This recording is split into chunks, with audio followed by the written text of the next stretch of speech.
Premier league ലോകത്തിലെ ഏറ്റവും മികച്ച ലീഗാണല്ലോ.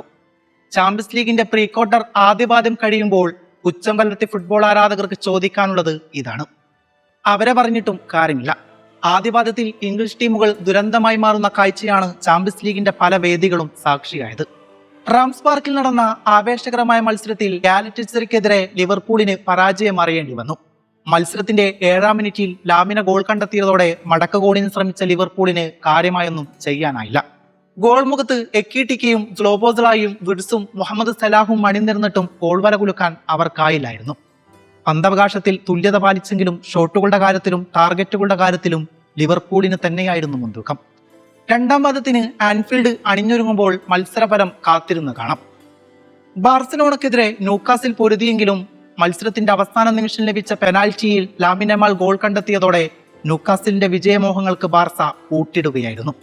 ഇനി കളിയങ്ങ് ക്യാമ്പ് നൗവിലാണ്. ക്യാമ്പ് നൗവിൽ അത്ലറ്റിക്കോ മാഡ്രിഡിനെ വീർപ്പ് മുട്ടിച്ചത് നിങ്ങൾക്ക് ഓർമ്മയില്ലേ? ടോട്ടൻഹാമിന്റെ അവസ്ഥ വളരെ ദയനീയമായിരുന്നു. പുതുമുഖം കിൻസ്കി തന്റെ ചാമ്പ്യൻസ് ലീഗിലെ ഡെബ്യൂട്ട് മാച്ചിനിറങ്ങിയത് ഏറെ പ്രതീക്ഷകളോടെയായിരുന്നു. എന്നാൽ ക്ലോക്കിൽ 15 മിനിറ്റ് പോയപ്പോഴേക്കും കാര്യങ്ങൾ തകിടം മറിഞ്ഞു. വലയിലെത്തിയത് 3 ഗോളുകൾ. ആ 15 മിനിറ്റ് കൊണ്ട് തന്നെ കിൻസ്കി സ്ഥാനം മാനേജ്മെന്റ് വിലയിരുത്തുകയാണ്. തൊട്ടു പിന്നാലെ വിക്കാറോയെ കളത്തിലേക്ക് ഇറക്കി വിട്ടപ്പോൾ നീറുന്ന വേദനയോടെയാണ് ആ താരം കളം വിട്ടത്. പക്ഷേ അവിടം കൊണ്ട് തീരുമാനമായിരുന്നില്ല അത്ലറ്റിക്കോ മാഡ്രിഡിന്റെ അടികൾ. പിന്നെയും കിട്ടി 2 എണ്ണം. അതോടെ 2-നെതിരെ 5 ഗോളുകൾക്ക് അത്ലറ്റിക്കോ മാഡ്രിഡ് ആദ്യപാദത്തിൽ ആധിപത്യം ഉറപ്പിക്കുകയാണ്. എന്നാൽ ആർസണൽ മനം കാക്കുമെന്ന് കരുതിയതാണ്. പക്ഷേ ലെവർകൂസന്റെ കളിവീരത്തിന് മുമ്പിൽ ആർസണലിനും പിടിച്ചു നിൽക്കാൻ സാധിച്ചില്ല. രക്ഷപ്പെട്ടത് കളിയുടെ അവസാന നിമിഷം ലഭിച്ച പെനാൽറ്റി ഗോളോടെയായിരുന്നു.